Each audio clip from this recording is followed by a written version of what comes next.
Anyway, let me get on to it. So welcome to the QAV Zoom call number 3, maybe 4, I don't know.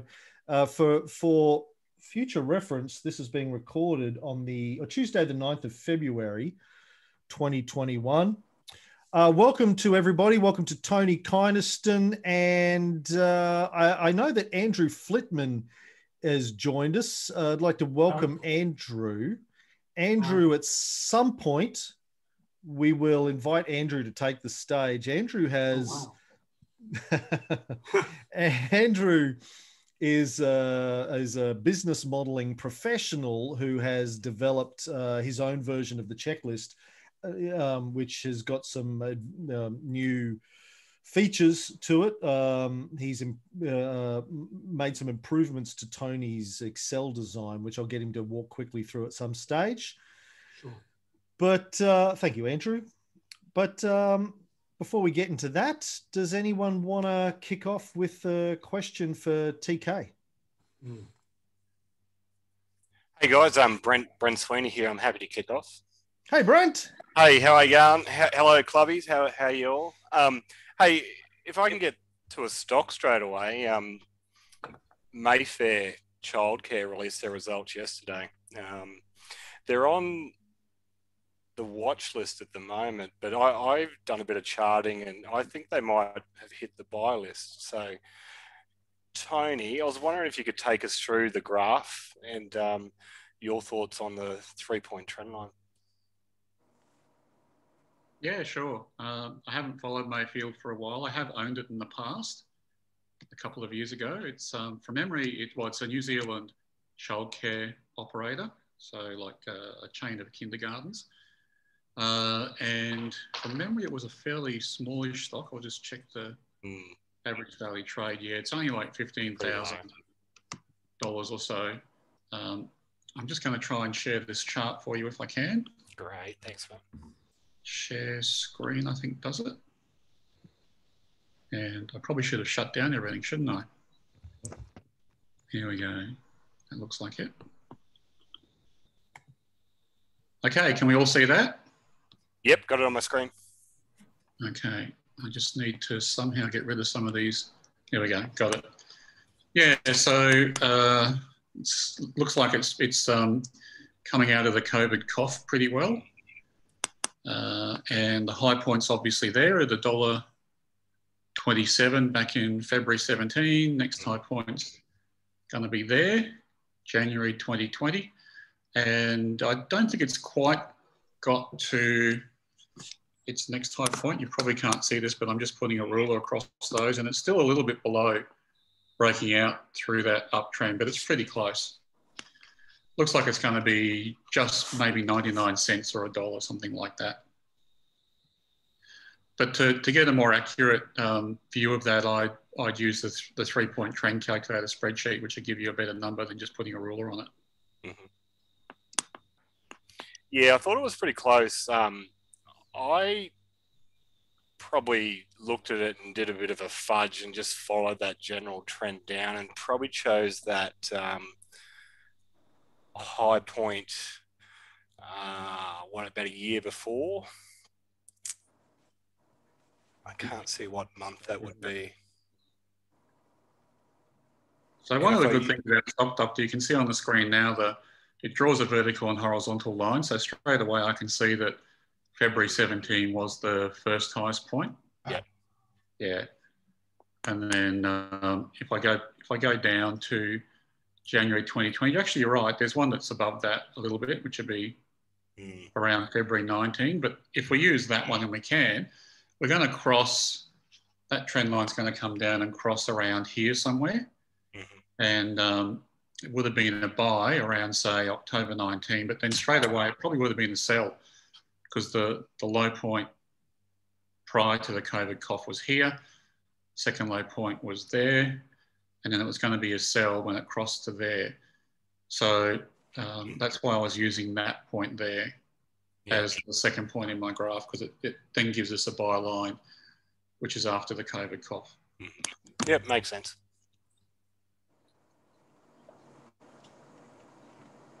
Yeah, I mean, it's just good company, New Zealand company. I've owned it before. It's just small. It's tiny, 15 Yeah. pence. Yeah, it's hard. It's hard to get into. There's not a lot of trading that happens with this stock. So there's not a real lot of money that you can get into it with. Correct. I think what's happened is a couple of stocks like this one, they have dual listings, so there's probably a lot more liquidity in New Zealand. It'll be listed on the New Zealand exchange as well. If you really want to buy it, there's probably more volume over there. No, Tony, I'm pretty sure it's Australian-based. They've got childcare centres based around Melbourne. Sorry, okay. Only. Yeah. Might be getting confused with another one then, but I thought it was New Zealand-based. Let me have a look. Oh, no, Victoria, you're right, sorry. I apologise. Yeah, I think it's quite an interesting company. A lot of directors hold a lot of shareholdings in it, so it's got that good ownership by the founders. So, and then it scores quite well in the quality side of things. So, yeah, there's like 40% held by directors there. Just looking at it casually. Yeah. Anyway, hey, thanks for that, Tony. Thanks for the insight. Anybody buy any GME stock last week? No, but Taylor was around here having a game of chess tonight, and he's looking at the Bitcoin price up at $44,000 today, and he's still cranky at you. Yeah, fair enough. Did you see Elon Musk? Well, it came out today that Tesla's bought $1.5 billion worth of Bitcoin. US, they bought 2 billion Aussie, yeah. Wow. And that pumped the price of Bitcoin up nearly 50%. That is incredible. But just think about that. Like, he's bought 2 billion of an asset and that's pushed the price up 50%. It's not a very liquid market. Not in the grand scheme of things. I mean, 2 billion is a lot for us to be worried about, but yeah, it's nothing for BlackRock or any of the big funds to be worried about. Maybe take your screen share off now, mate, so we can see your face when you talk. I'm trying to get back to work out how to do that. Well, this might be stop share. Got it. There we go. This might be a good opportunity to invite Andrew, if you're ready, Andrew, to give us a quick overview of the changes that you've made to the checklist. Sure. I was kind of hoping you'd forget, but I'm happy to do it anyway. So hang on a second. Okay, so if I stuff it up, it's just big news and all that kind of stuff. While you're setting that up, give everyone sort of the 60-second version of your CV. Okay, so I used to do business modelling for Pricewaterhouse and Deloitte. Eventually, I was also professor of strategic modelling at Monash, and a bit later than that, I was deputy vice chancellor of research at Swinburne, and I was the acting president at Swinburne, or vice chancellor, if you like, at Swinburne for about 9 months as well. And then I realised I hated the life of being a vice chancellor, so I then went back into consulting. So I consult to the higher education sector, also do business modelling consulting as well, and fly around when you're allowed to do that. So that's me, basically.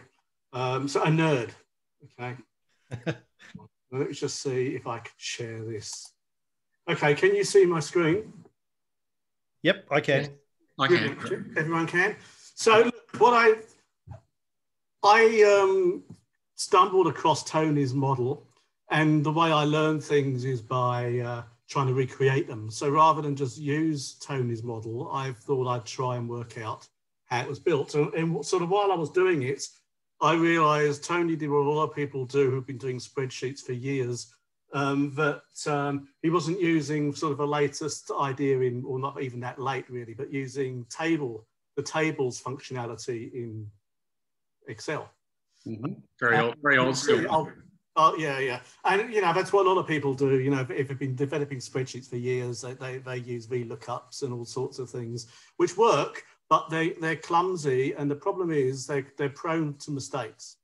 So I looked at it and I thought, and thank you, Tony, for coding what you do in a way that I could understand it. So I'm immensely grateful.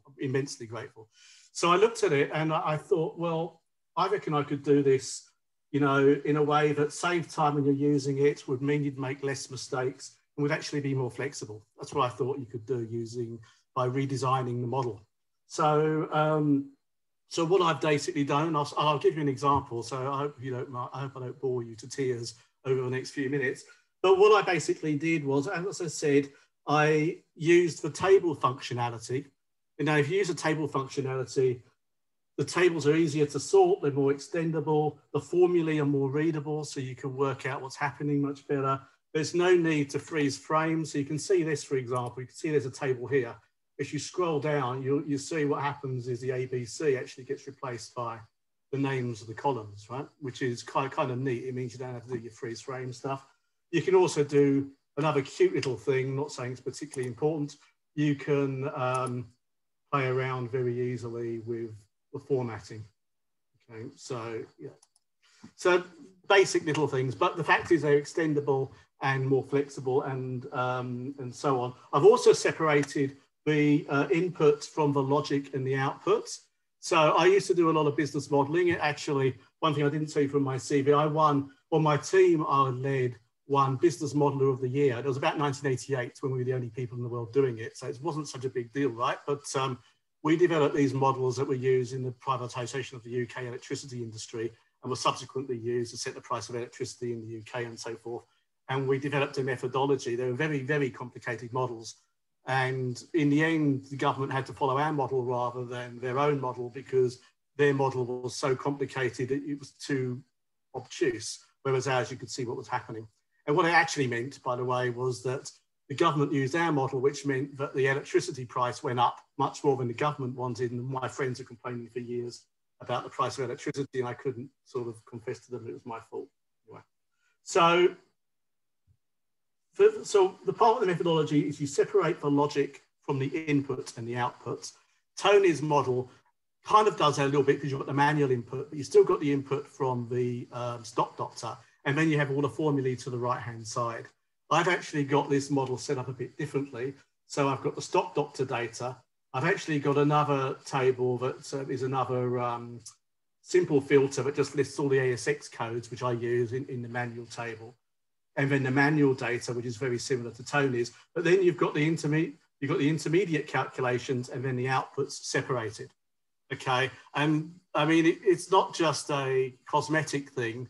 You know, 87% of spreadsheets have errors in them. And one of the main causes of errors is this mixing of input data and formulae. And it's very easy for people to overtype data accidentally. Tony's model probably does it deliberately, but when I was looking at that, it had a couple of formulae that were overtyped in the middle of tables and so forth. So may have been deliberate, and Tony probably knew what he was doing, but me coming to it new, maybe I would have missed that. Okay. So I separate out the parameters. So you'll see there's a thing here, which is a separate page, which are basically, and they're all stolen from Tony's model, right? But all these basic input parameters are separated. They're not built into the formulae. The formulae will refer here. The advantage of that is if you want to change them or play around with them at any time, you just change it in the one place, and you know if you change it there, the formulae will pick them up. The other thing I've got below here, excuse me, is all the points that Tony's model gives for the various decision points. So 1 for a yes, 0 for a 0. Sometimes it's a bit more complicated than that. Again, it's all here. So you ever want to change what these points are, but this would make it much easier for you to play around with different points and seeing maybe whether you got better or more accurate results because you could sort of road test it a little bit more. So I separate that. As I said, I've replaced VLOOKUP, so it has no VLOOKUPs. There's an alternative where you use a combination of index and match. Sounds more complicated, but it actually is much more flexible. And I'll demonstrate why. It means you don't have to sort things in alphabetical order for a start. Right. Makes a difference. And the other thing is if you've got a table, you can insert a column in the middle of a table. If you were using VLOOKUP to look into that table and you've inserted a column in the middle of it, then the column that you're referencing could potentially change too, because you've referenced the 8th row or the 9th row, and that can be a problem. But using this, you can avoid that. Using tables actually helps that anyway. I've developed a little function. So this has got a little macro, and it's only about 3 lines long.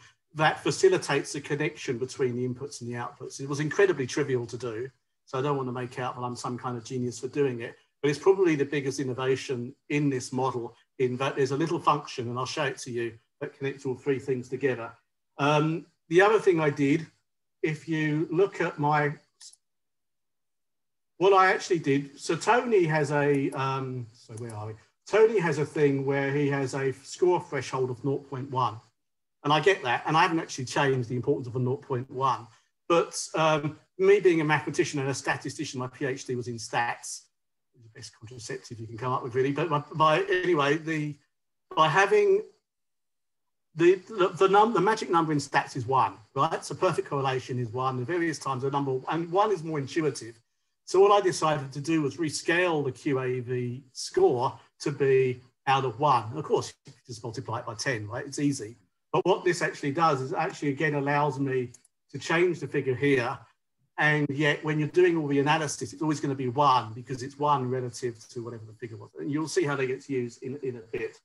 So that's basically was the idea. So if I was to quickly show you this model, so what you've got now, that's just all it is Tony's filter. Okay. What I've done is, and it's very easy to do, by the way, I've saved the core data as a table. I occasionally would run a second filter, which is just whether it's trading or not. And the idea for that is just to get a complete list of the codes, whether they're in the filter or not. So 2,000 codes or whatever. And you'll see how I use that in a bit too. So once you pull that data in, then from this table here, what you would simply do is copy this code column into 2 other tables. So you would copy it into the intermediate calculation table, and you'd also copy it into the score table. It's just a simple copy paste, okay?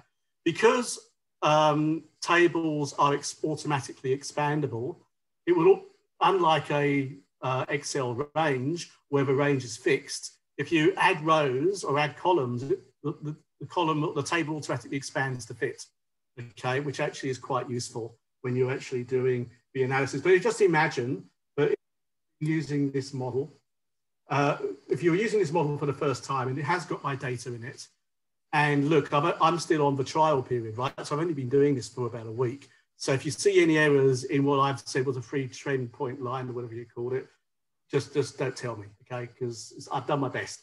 Anyhow, so I've pulled in, you would pull in your stock filter. Maybe once every 6 months, you'd bother to update the master list of codes, but that's irrelevant. So you would do that.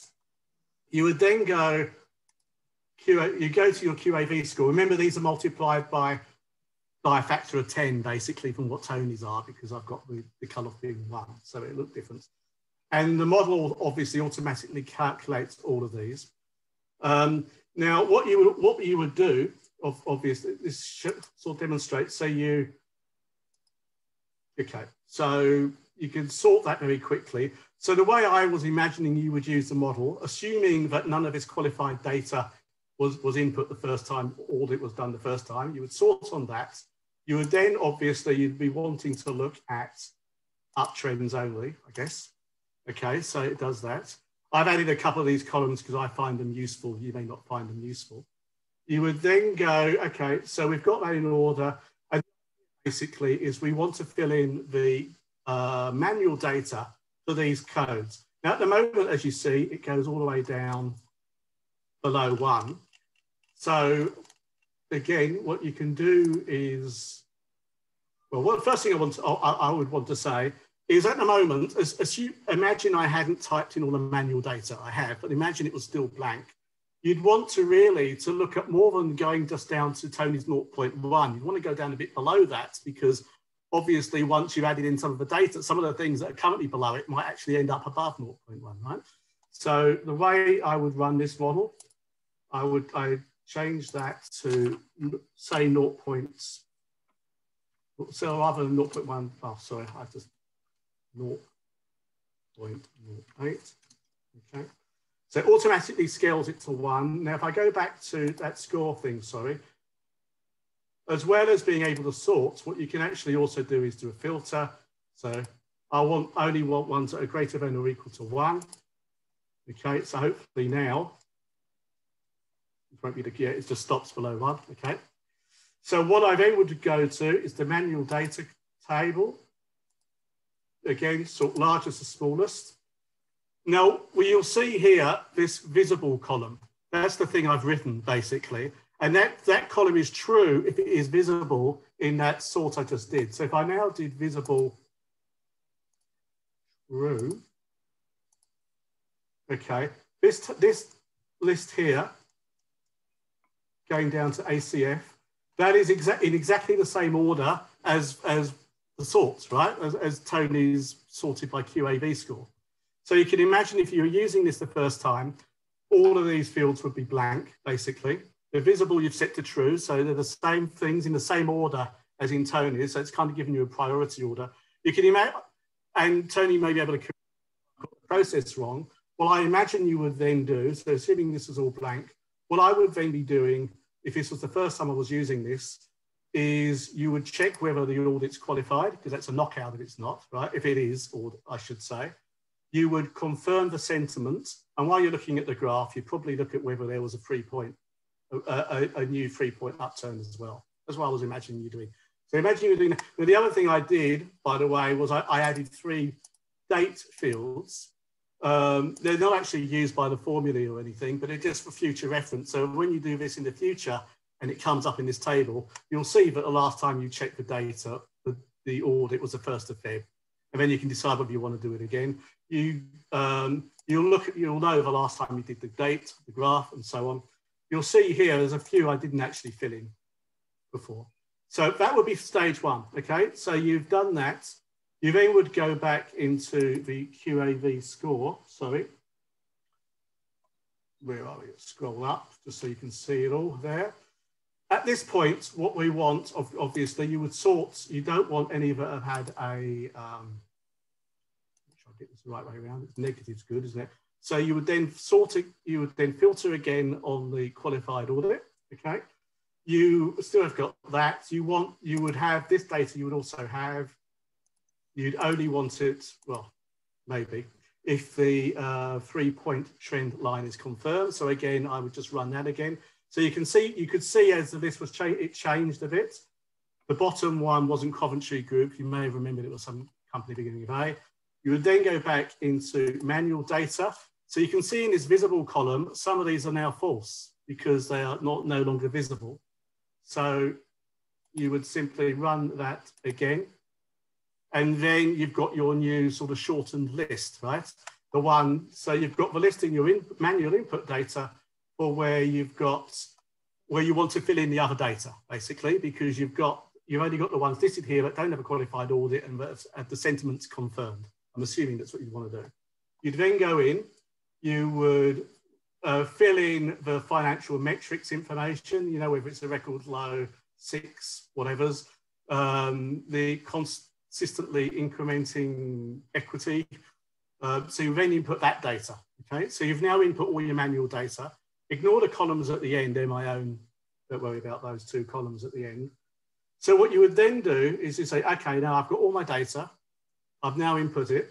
So you go, the way I've been using this, I've got it, I no longer have to correct that to be 0.08 because the scores are now complete.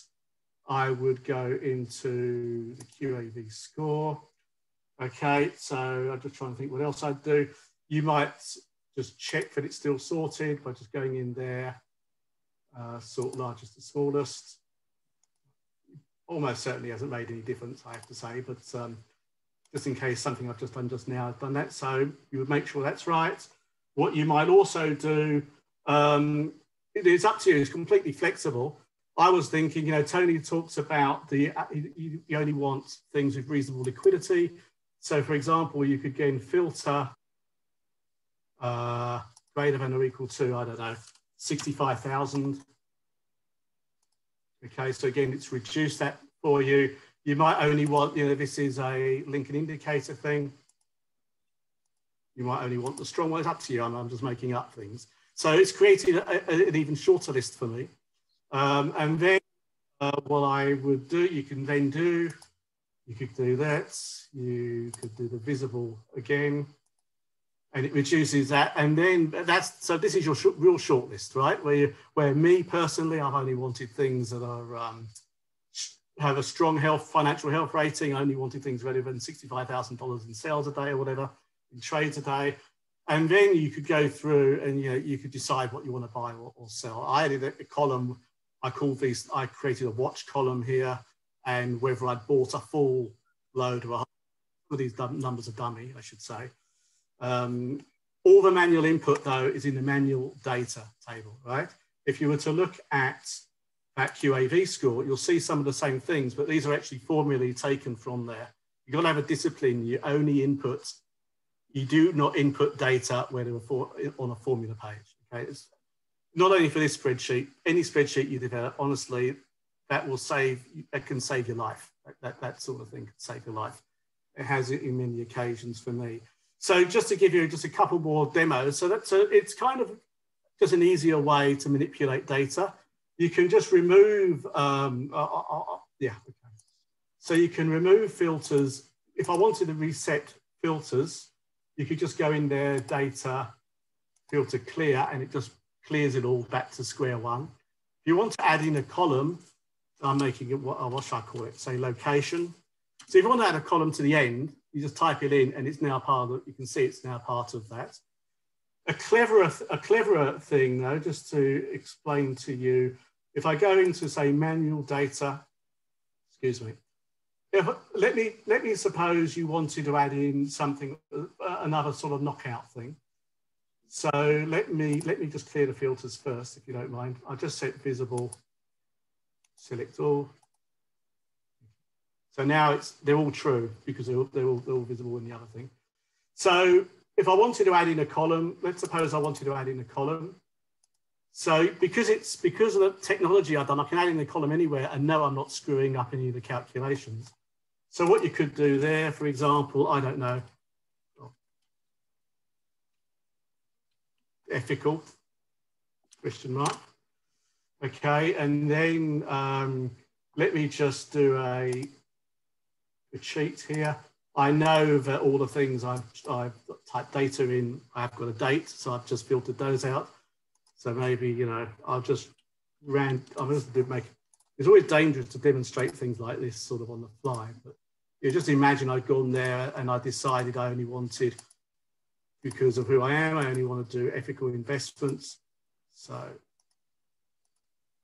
okay, so this is in the manual. So obviously, I'll just make it, I'm not saying these companies are ethical, I'm just randomly entering a few. Okay, so that's there. So this is just show you how easy it is to change the model. So you go back into here, you'd want to insert, call this ethical. Okay. What you want to do here is you want to pick up the ethicals that are in that other, in my data input. So this formula, so I pick, now just take it from me, but once you get used to it, it's actually very easy, but you just take this formula snippet where it's picking data up from manual, okay? So if I go into, where was I? I was doing it here, sorry. Control V. Now I want to pick up the ethical. So if I scroll back here and type in, you see it's picking up my manual table. And as soon as I type E, it's actually picked up what I want ethical. And it just fills in the whole table, okay? So automatically filled in the whole table for me with the same formula. So now, of course, if I wanted to, I could just do, I could just look at the shares that are ethical, okay? I could, obviously apply any of the other filters. Maybe I just want financial health is strong. So in other words, it's kind of customized my sample because I was interested in ethical, right? And it made it much easier. I can then go into manual data, of course. If I just do visible true, it'll produce a set because they're visible in the other table. That's how you do it. And it just makes it a much easier process. Okay, so I hope I know I've kind of said this really quickly and you only have followed half a third of what I've said. and I haven't got the most. That's generous. A third. Third. But yeah, so it's quite, but you know, look, I've only been doing this a week and I developed it quite quickly. So it's not hard to do. Admittedly, I've got a background in doing this kind of stuff, so that would help a bit. But I hope you see that it's made it much, you know, it's Tony's model, but it's kind of just made it a bit more usable. Thank you, Andrew. Golf clap for Andrew, everybody. That's blew my mind. So Tony's doing some analysis, just comparing the results between Andrew's model and his, and when we're sure it's producing the same result, we'll throw it into the folder. Please do. Everyone can have a play with now, it. the way I checked it was checking my results with the latest version that was in Tony's. So I took Tony's data to start with. That's how I actually tested it. Okay. It doesn't mean, Tony, that I haven't made an error. Yeah, we'll do some parallel testing. Okay, but that's how I did it, actually. That was part of my process. Yeah. Just one thing is it make it, I think I'm following you, that it makes it simpler once you load from Stock Doctor into your table. You can just jump to the end and create a list. Is that right? Say that again. Yeah. You might find you need to put some manually into data and if there's some missing, but otherwise. Yeah. So sorry, Tony. So what you do with the manual data, I didn't really explain that in any great detail. As I said, you know, if you just do the most basic Stock Doctor filter, it just lists all the ASX codes, basically. So I pulled that in. And this manual data table, if I was to remove all the filters from here, and it's been sorted. So let me just now sort them. You'll see it's every single ASX code.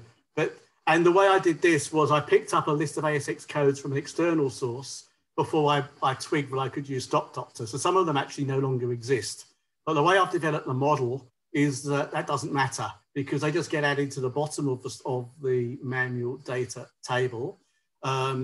Because you are applying these filters anyway, you just won't see the ones that don't exist anymore, but the data still exists in there.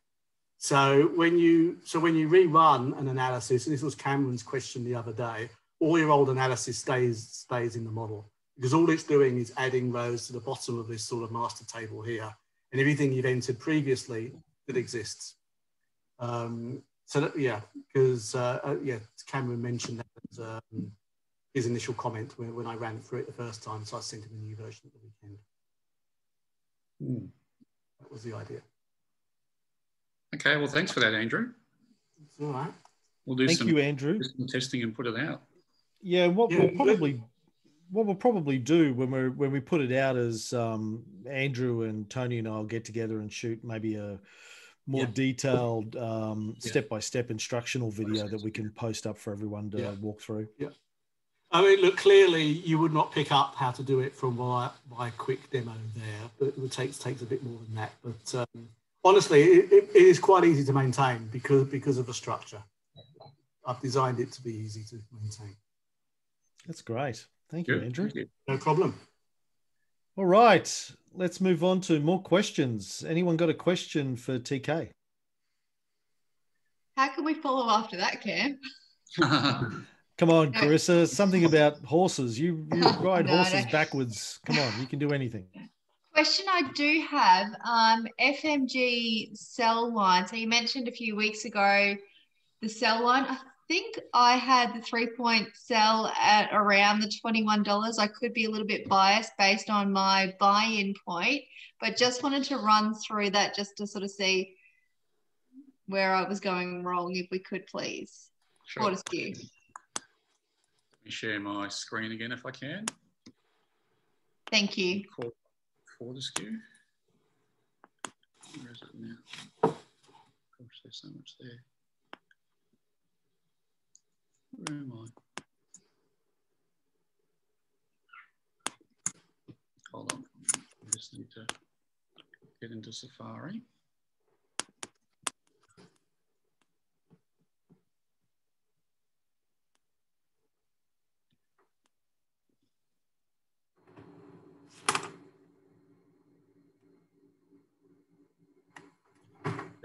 Fortescue.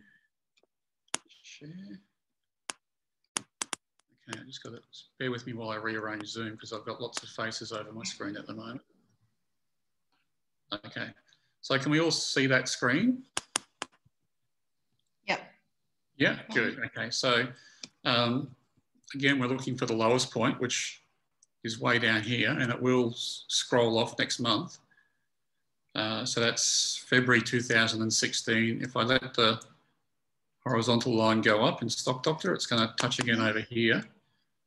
I'm going to take it over to the right there so we can actually extend the line without crossing the line. So I'm using those 2 points, and I am, if I extrapolate them out, it's going to be somewhere around about the sort of $6 or $7, maybe $6.50 mark is the sell for Fortescue Metals at the moment. So it's way below where its share price is currently. Maybe say if you got in later, would you adjust it?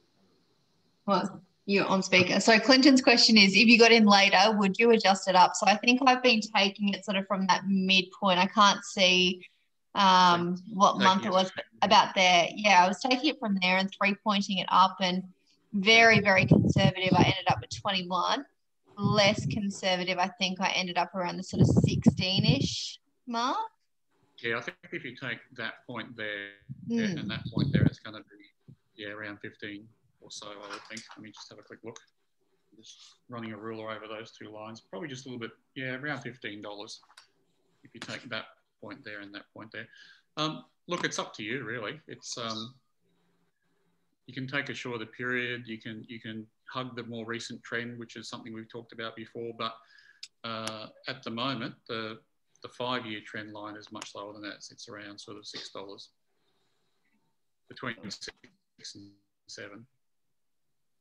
Thank you. Yeah, that explains. But it really comes down to whatever you feel comfortable with. The reason, and just to put some science behind that, the reason why I use a 5-year graph is because it does take some volatility out of it. I'm just going to stop the share, sorry, so you can see me while I'm talking. Yeah, so what I am saying is that we're giving Fortescue Metals quite a bit of leeway to come back, especially, maybe not like you, but especially since we bought it at a lower price. It's going to regress back. We're giving it latitudes to regress back to the mean and then go back up again. Whereas if you draw a tighter line like you did, it's going to cross sooner and then maybe come back up again, in which case you can buy into it, I guess. But you're trading a lot more if you draw a line which hugs closer to the current trend rather than the 5-year trend line. No, that makes sense. Thank you. Tony, so if you've drawn your sell line and then that first point rolls off the graph, does that mean how often are you redrawing it? I'll be redrawing it next month. It just really depends.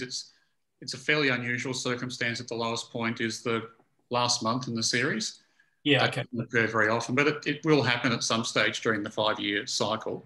So it's not a set and forget. It's you do still have to check it from time to time. I think if it's my rule of thumb is if it's close to either a sell or a buy, I'm checking it at the end of each month. Yeah, okay. But not only just for points rolling off, but also too, if you think about the y-axis of the graph and the x-axis of the graph, as we move along each month, the slope of the line's crossing at a different point. Sure. So that's going to change the buy and sell price just on the fact that it's a month later and the slope's extended for one more month. Yeah, okay, yeah. Yeah. I've got another question, but if someone may still have a question on Fortescue. Go ahead, Andrew. Okay. Credit Corp, great share, Credit Corp. So I know you put a journal entry out last week that it's just fallen off the buy list. And I've got Credit Corp and I was actually going to buy some more. And my reasoning is that if Credit Corp can make it in the US, then that price could really, go up. Mm-hmm. And so my concern was, well, do you miss, if it does go that way, and perhaps I'm understanding this the wrong way, but it's never going to come back to the buy list, so to speak. Well, unless the share price drops, yeah. Yeah. Unless or unless, I mean, if it does pan out well in the US, for example, and the operating costs increases, then that might change the price to operating cash flow number to be lower again, and the share price, to come back into a buy range. At the moment, it's being bumped off the list because the share price is up. And so, do you ever come across a stock like that where you really believe in, if you like, what the company's doing, and you're sort of prepared to take the punt that, I mean, it may have just fallen out of the buy list, but you'd still buy in? No, I do have stocks in my portfolio which have been in the portfolio for a number of years now, and they're not on the buy list anymore, but I'm not buying any more of them either. So I'm probably a little bit cautious on this and conservative on this. If you wanted to buy more Credit Corp and it's just fallen off the buy list and you really like it, well, buy some more. But cautious, conservative. What? Shut up. Once it goes off the buy list, then I don't buy anymore. And my reasoning is that there's better opportunities from buying items on the buy list, which is sort of starting their run, rather than buying something halfway through its run. Okay. And just on that theme then, if you say take a Nick Scali, which is really sort of, popped in the last few months or last year, yet it's still in the buy list, mm-hmm. Is your reckoning that, okay, well, I may have missed that run, but based on the metrics, it's still in the buy list, and therefore I expect it to hopefully continue that run even further?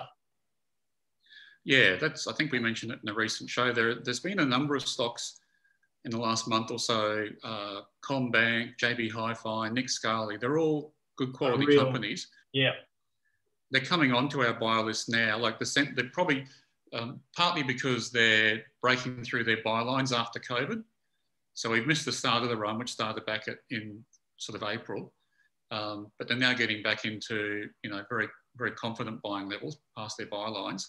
And they're on the bottom of our buying list. So I don't expect them to stay on the buy list for long, because they're such well-known, well-researched, well-liked companies that people are going to start buying them. So I expect the share prices to rise and they'll fall off the buy list pretty quickly.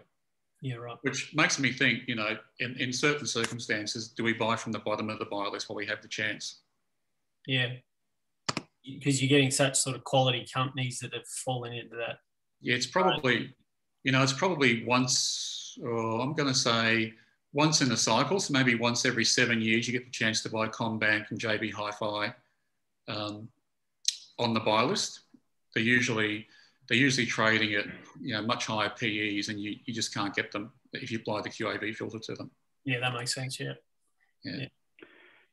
So Tony, just on that, you're suggesting that you ignore the ranking within the buy list or the score system to choose a lower ranked company because you perceive it to be better quality?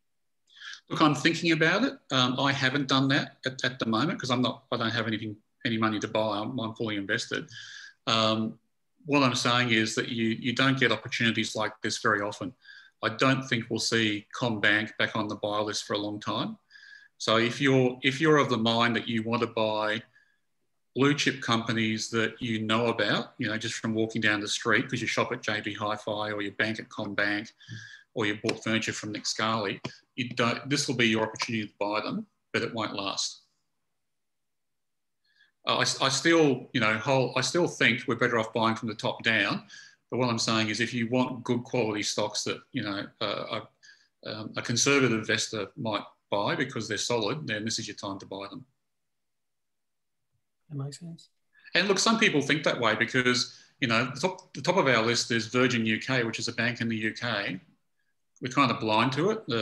Hawthorn Resources we're kind of blind to. It's a small cap miner. So some people might want to shy away from those kinds of stocks because they don't know them and buy the names they know. And what I'm saying is that there's a couple on our list now which are at the bottom and they won't stay on the list for long, I imagine. Yep, thank you. Speaking of Hawthorn Resources, Tony, Dave Benighton just posted something on our Facebook group a little while ago saying that a director of the company, Chris Corrigan, just resigned from the board, and he owns 30% of the stock. Is that one of our sell signals? Possibly. I'd have to have a look at it, Cam. Possibly. I mean, the name rings a bell. He's the guy who ran the logistics company which took on the waterfront workers back in the 80s. So there might be a reason why he's selling. He must be getting pretty old now. That could be behind it, but I'd have to do some research. But yeah, potentially, if he sells his shares, yeah, that could be a sell signal. But let me have a look at it. Conversely, there was Kingro's yesterday that's share price went up almost 30%. And I was just sort of digging around and I noticed that they had a new CEO appointed. Yes. And does that mean, would that have influenced the share price or is that just coincidence? I don't know what's influencing the share price with Kingro's. Quite potentially it could have been the new CEO appointment. It did start to turn up a couple of weeks ago and it was our stock of the week there for a while. Yeah, that's right. There was, I think we called the episode the Naughty Corner because we were talking about how long do you keep the stock in the Naughty Corner when the old CEO resigns and we don't like it. Well, sentiment is our guide and it started to turn up and now it's jumped. So there's something going on there, possibly a new CEO, but it could be other stuff there too. Yeah, okay. Could also be people like us who are standing back waiting to find out what was going to happen. And yeah, on our metrics, it's a good company to buy. Yeah. Thank you. Thanks, Andrew. Who's next? I've got Tony. Dumb questions because I'm very new.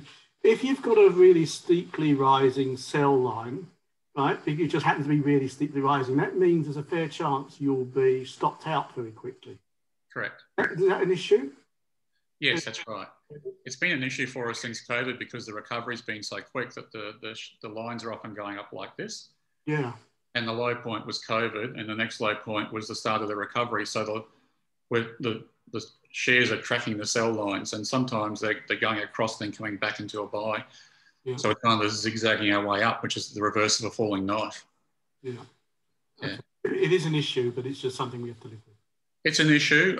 It's a pretty rare one. I haven't seen this kind of sharp recovery for a long time in the market. So, deal with it. I guess we just have to apply common sense. If the share price is still going up, even though it's technically crossed the sell line, and the sell line's based on a couple of points in a steep recovery, you might want to wait before you sell and just get a more established downtrend before you sell, for example.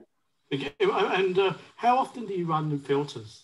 I mean, do you recommend every week, every month? Or?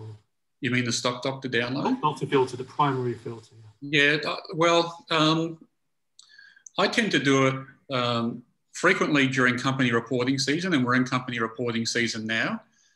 And so I expect I'll be running it, maybe every second day for the next couple of weeks while the report. But after that, I probably only I run them for our users once a week, but just to talk about stock of the week. But generally for myself, I'd be doing it maybe once every 3 or 4 weeks outside of company reporting season. And it tends to be if I've read something which has piqued my interest about a particular stock, like Kingro's Mining, I might want to understand how it's affecting its QAV score. So I'll run a download and check it. But not very frequently outside of company reporting. And my only other Dumbo question was, if the highest peak is also the most recent peak, does that make it impossible to draw a line? Because you need at least 2. Yeah. So you just ignore those stocks where the highest peak is the most recent peak. Well, no. I mean, if the highest peak's the most recent, it's going up. So yeah. But if you can't draw the line because there's nothing to the right of it. Well, you possibly can. It depends on the case, but what I tended to back it up is to say, when was the last sell? Mm-hmm. When was the buy before that? And if we're not in a sell line now, then we must be in a buy, if that makes sense. Okay. Yeah, it does. Thank you. Yeah. I don't want to not buy something because the highest point is the most recent. That's a good thing. It means yeah, I agree. I just couldn't work out how to reconcile that. Thank you. Thank you. We actually talked about that on the episode that went out today, Andrew, with Nick Scully, I think, and Tony. And I actually I added an example in the Bible to go along with it. The highest peak before the most recent sell is what Tony was talking about with Nick Scully. If you haven't listened to today's episode yet, it's worth checking out. I think it's about the 28-minute mark. Thank you. Tony, just while you're on that, I'm pretty new to the QAV as well, like Andrew. I was going to start putting some money to work, and I know it sounds like a broken record. You say get in as soon as you can, but I was just wondering, because it is reporting season, would you wait till the end month to start putting some money to work, and then we've got all the figures, or would you start straight away? I wouldn't buy on old figures at the moment because they're going to be updated. But like, for example, Credit Corp and Nick Scully have reported now. We have new figures, and Nick Scully's on our buy list. So if you wanted to buy something, you can start now, but just make sure you've got the most recent figures that you're working off. So I don't know your circumstances, so I'm not giving specific advice. But if it was me and I had some more money to put into the market, and I would divide that money into 15% chunks or 20 chunks, so 5% chunks. And I would start to put that to work. And if I found out, for example, that yesterday Nick Scully's on my buy list and it's the only company there with recent figures, I would buy Nick Scully with my first 5% buy. But then I might have to wait for another couple of days or even a week until I had another company with recent figures on the buy list, like I then buy my second part of the portfolio, et cetera, until we've got recent figures for most of our stocks or all of our stocks on the buy list. Brilliant. And the reason for that is, Daniel, is it's my experience that things move pretty quickly after you get new figures. Like, you know, I've been at company presentations where the analysts are literally running between meetings and on the phone along the way saying, you know, buy Nick Scully, I've just heard the numbers are good. And then they're into the next meeting and it's, you know, it's Credit Corp, and it's like, buy Credit Corp, they're good. So they're literally running between management presentations, doing the figures on the fly. You can see them with their laptops on their lap in the meetings and making calls back to their head office to trade the stock based on the most recent numbers. So it happens really quickly. And if you don't move quickly yourself, like if you wait till the end of February, you know, who knows, Nick Scully might have gone up 30% in the next 3 weeks. Or Credit Corp, or I'm picking Nick Scully because it's the one we've got that's reported, but it could be any stock. Yeah, and then usually by the end of the month, all the figures would be out for the. So usually by the first week of the next month, because you do have a bit of a lag sometimes with numbers coming from the data provider, the stock doctor. Yeah. All right. Cool. Cheers. And that's another point. Sorry, I should mention is that if someone's sitting on a stock and they're deciding whether to buy more or whether to sell, and the numbers have been released, like you might follow the ASX announcements for that company, or you might read about the report in the Fin Review or somewhere else. It can take 2 or 3 days for the numbers to come through into Stock Doctor. You know, there's a lag with their data provider who has to get the numbers and put it through their system and check it. Then it has to get into Stock Doctor and check it. So it could take at least 2 days. So you might want to go to the company reports and plug your numbers in yourself if you're really on tenterhooks about what to do, and just enter the numbers in manually and make a decision based on that. Because I'm just pointing out there can be a lag waiting for Stock Doctor numbers of a couple of days. And where's the best place for the numbers? Where do they get reported first? Yeah, so I would still use Stock Doctor, but I'd go into the company announcements page. Yeah. And you can download their company announcement there. You'll generally get like the management presentation, their I think it's called Appendix 4E report, but certainly they all have to report the same pro forma to the ASX, and then you'll get their probably unaudited figures at the start, The audited figures will come out with the annual report. But any one of those will give you the figures you need to fill in things like the operating cash flow, to check the balance sheet equity, whether it's increasing or not, etc. Brilliant. Cheers. Tony, I've got a question, if I could. Hi. Just regarding the 5% rule of if you've got extra money. So if I've already got $100,000 invested and I've got another 100,000 to put in there, I would have 20 stocks. They'd have 5,000 in each, roughly. If I have another 100,000, that would be another 10,000 I'd be putting in each.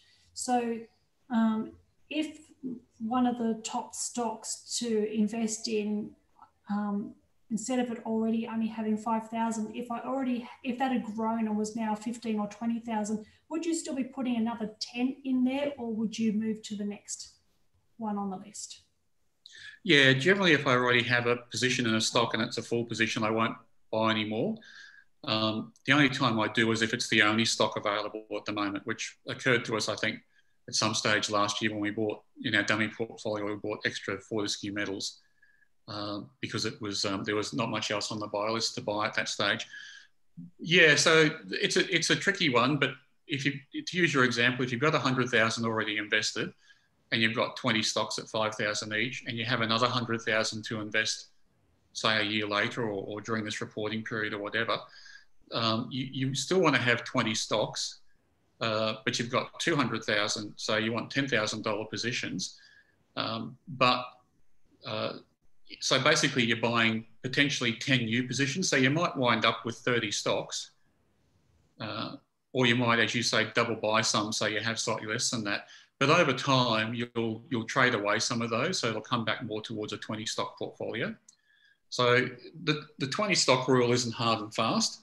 Whether it's 15 or 30 isn't going to change things dramatically. The smaller number of stocks you have, the more volatility you have, and the larger number of stocks you have, the closer you track the index. So 20 always seems to be about the right number. But don't get hung up on being precise with that when you're buying new. As I said, you buy 10 more at 10,000 and you'll have 30 in your stock portfolio, but over time you'll weed some out and get back to that 20 stock number. If I had 10,000 in one and you're looking at you could be making the position 15, would you add the 5 or would you skip it again? If you wanted to buy it, yeah.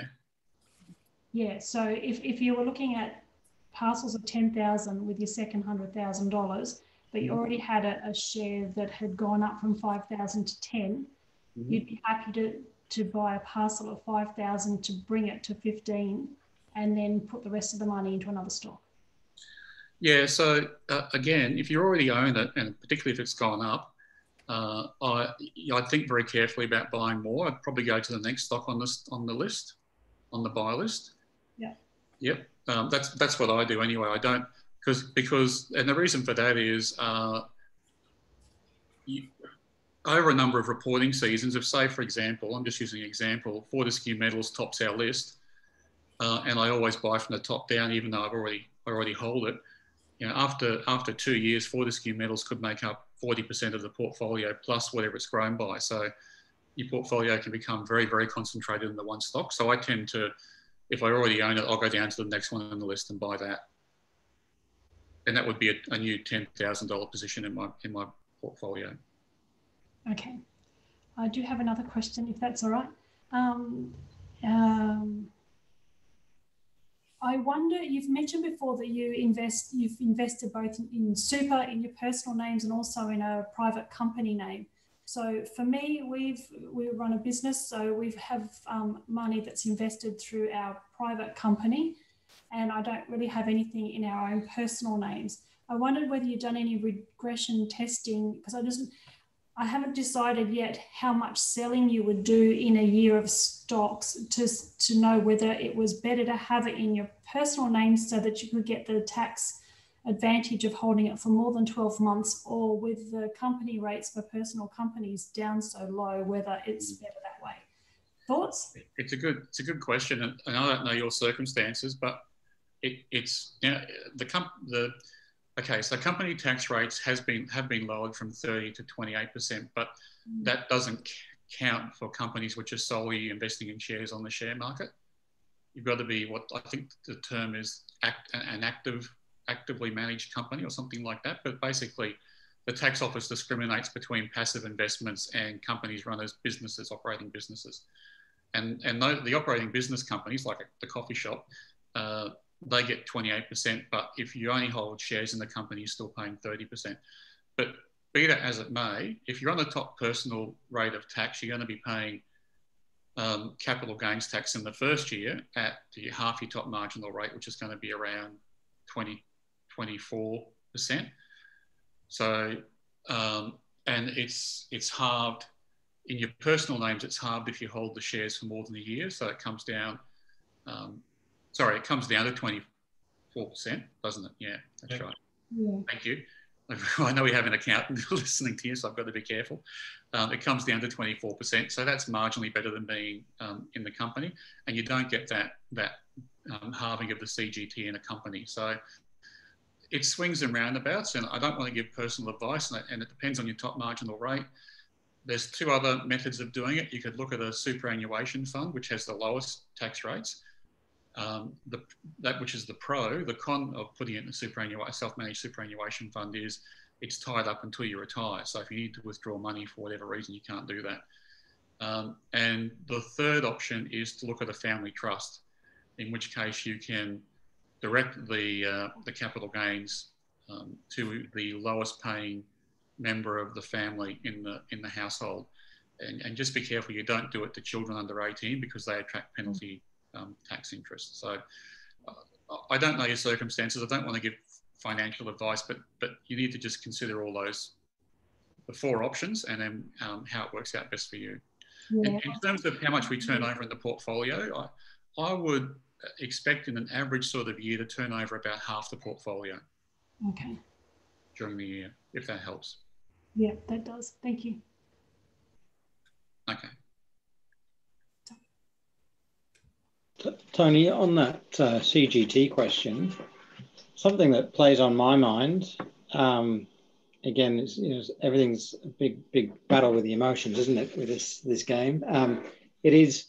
If I've held a share for more than a year, the selling of that share comes a lot easier than if I haven't held it for 12 months yet. So because of the CGT implications. I don't know whether it should or should not. Do you have any thoughts around that? No, my experience is once it breaches the sell line, I sell, whether it's in the first 12 months or not. And, hopefully we've done our buying well and we can hold it for more than 12 months. And then when we do come to sell it, we get the discount. But if you wait for that 12 months to tick around, the shares may well have dropped more than what you're saving in capital gains tax. Yeah. Yeah. Yeah. I thought that was the answer, but it's a battle in the head. Well, it's good to have these rules to take the emotion out of it. I know it doesn't always take the emotion out of it, but it's good to have the rule to say this is what you should be doing, and then you can decide after that. I have a question. Sure. Mark, how are you, Ken? Good. Can't hear you very well, Mark. Can you lean into the microphone or something, mate? I have to lean into the microphone. Is that any better or not? No, not really. Can you do it with sign language? Yeah, well, I'm going to disappear and talk into my microphone, which I think is on my laptop on the side. So do, didn't it? But what if I talk like this? How does that sound? That's good. Little bit better. Yeah, all right. It's a question about dollar cost averaging, Tony. And if there's a minimum threshold, for instance, if you've got $5,000 to throw in a single shot, do you just do it in one trade? If you've got 20 grand, do you do it in 3 or 4 lots over 7 days, 10 days? What sort of guidance do you give for that? Oh, again, it depends on your circumstances. So you want to have an idea of what size your portfolio will get to in the course of the year. So if you're going to do 20 grand a month, then that's fine. If you're doing 20 grand once in the year, you might want to break it down so you're not concentrated in one stock. But it comes down to how much brokerage you're paying as well. So sometimes there are thresholds, if you like, with ComSec, for example. You get a discount if you trade. The more you trade, the lower the brokerage is. Not that it's a big consideration, but it's a consideration. So, yeah, it's hard to answer your question without going into specifics, but if I was putting in different amounts each month, I'd still like to have an idea of what my annual contribution might be, and then look to apportion things so I was building up a portfolio of 15 to 20 stocks over the course of the year. And if that meant sometimes I bought one stock or sometimes I bought two, I just, keep my eye on what the annual contribution will be.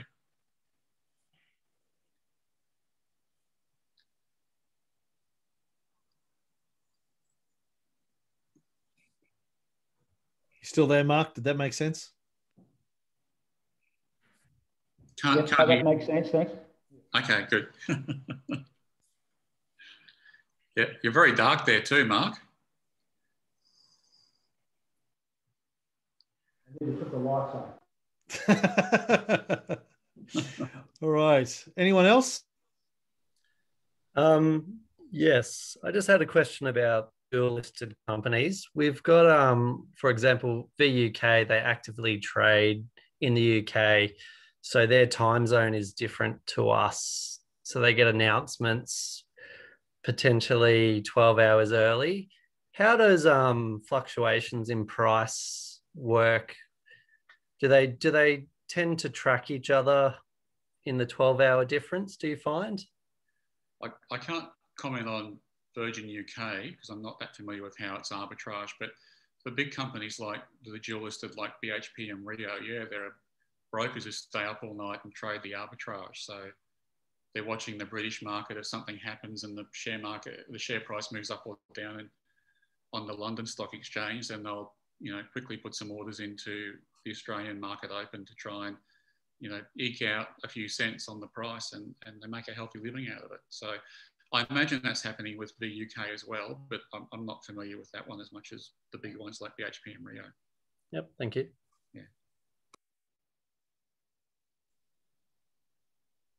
Gentlemen, just wanted to note. Sorry about that, Carissa, but Scott, just to be aware that our market opens up at 10 in the morning. We generally have the news from the UK before the market opens anyway. So, people are still trading here on the same news, even if the BUK price has moved in the UK. We're still alerted to that fact before the market opens, and we can, if we're on the ball in the mornings, we can make our decisions based on that before the market opens. Yeah. Now, your experience with overseas stock, do you have an opinion about liquidity? You mentioned earlier about liquidity on different markets being higher or lower. Mm-hmm. Is that an issue, making our market cap smaller than theirs? I would assume that they have a far larger market cap in a native environment. Yeah, potentially. Yeah, I think I've got a feeling in VUK's case, it used to be owned by NAB, so there's probably a historic link back to Australia, but yeah, I couldn't comment. I don't know what the liquidity is like on both sides. It's good here, so I'm not worried about liquidity in VUK here. It's got a high average daily trade. What I was saying before is there are some companies with dual listings in the New Zealand Stock Exchange which have very small traded shares here, and there's always questions raised as to why they do that if they're mainly traded in New Zealand, and the answer is oftentimes because they might want to raise money in Australia sometime in the future.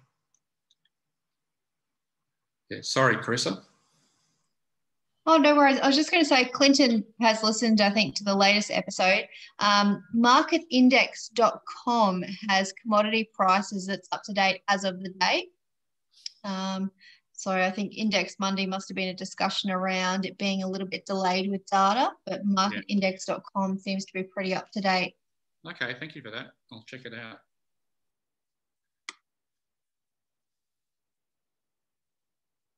Well, how's everyone's portfolio going? Everyone's really quiet. Hopefully that means they're not doing badly. Yeah, good. Is it possible we could do you could show us the calculator again? Which one? The 3-point trend line calculator? Yeah. The spreadsheet? Yeah, for those that are graphically challenged, I think, as Cam put it. So Cam, I'm assuming this is still available in the resources page. Yeah, it's in the checklist Dropbox folder. Right. Which you may not have handy. We were talking before about, say, Fortescue metals. Oops. So this is my version of that spreadsheet, which I keep updating all the time. I haven't with Fortescue though. Well, I was in there today. I was looking at Northern Star. I might just talk about CBA. Here we go. So CBA, I looked at it last on January the 8th. I put in the high points, the price they were at, the dates that those high points happened, high point 1, high point 2. The spreadsheet calculates the number of months between that and the current date, works out the slope of the line between those points, and then gives you a buy price. So for CommBank, it's $84.50. And then likewise for the low points, I go in and put the low point numbers in, the dates, it works out the slope and gives a sell price at $7.24. So I tend to, well, when I'm looking at the 3-point trend lines, I'll do an eyeball check on the graph, but if it gets close, I'll come into the calculator here and work out exact prices based on the mathematical slopes. Yeah, so if people aren't using that, it's a useful tool to have. You still do have to work out what the high points and the low points are. So that's probably still the hardest part of that process. In some cases anyway, but at least it calculates the exact buy and sell price. Yeah, right. And sometimes I'll pop those into Stock Doctor as price alerts. So for example, with CommBank, if it gets above $84.50, it'll send me an alert saying it's time to buy CBA. Yeah. Thanks, Tony. Yeah, no problems.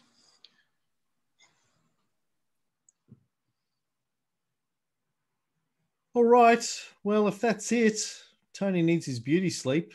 We can probably wrap it up. I think we're an hour and 10 or something. Thank you, Tony, and thank you everyone for tuning in. I think this is by far the biggest Zoom call that we've had. I clocked about 26 people at one stage, so that's nice. If you have any questions that come to you after we close it down, just shoot me an email or post them in the Facebook page and we'll add them to next week's show. And Carissa's asking, when's the next Brisbane dinner, Tony? Yeah, let's put you on the spot while you're on camera. Sorry, you're breaking up. Oh, convenient timing. Listen, Carissa, we can have one without him. Like, we don't need him for a dinner. Cameron always knows how to get me up there. He can be on without me. We'll work something out. We'll just say, look, it's free Negronis for everyone, and that'll get Tony up here. Free game of golf will be good. Yeah, and a game of golf. All right. Well, I'll find ways to coerce Tony up here. Thank you, everybody. Thank you, Tony. Thank you, Jenny. And we'll see you next time, folks. Good. Thanks, guys. Thank you. Bye. Bye. Thank you.